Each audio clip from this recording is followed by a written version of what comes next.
এটা হচ্ছে ইনানির একটা বিচ, যেখানে আমি কক্সবাজারে 7 বছর থাকার পরও কখনো আসিনি, বাট সেই লোনলিনেসটা আছে এখানে। সো দ্যাটস ওয়াই আমি হচ্ছে আমার একটা কাজের জায়গা, সেই বিল্ডিংটা, সেখান থেকে হাঁটতে হাঁটতে চলে আসলাম ফাঁকি দিয়ে, এবং কোনো মানুষজন নাই কোথাও।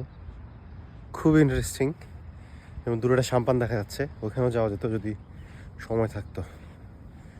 এখন সময় নাই, সো শুধুমাত্র কাছ থেকে সমুদ্র দেখে চলে যেতে হয় 5 মিনিটের মধ্যে। So let's do that.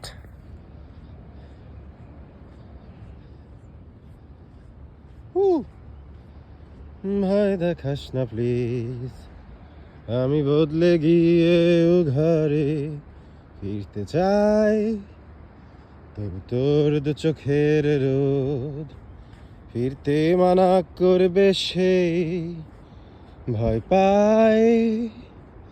এই শরীরটাই যা তুই চিনিস, বাদ বাকি আমি আনকোরা, জোর করে তবু সই পাতায় গল্প বানাই মন গড়া। ওকে, এখনকার মতো টাটা। আবার হচ্ছে নতুন কোনো জায়গা নিয়ে হুদায় হুদায় চলে আসবো ক্যামেরার সামনে। Tata, by.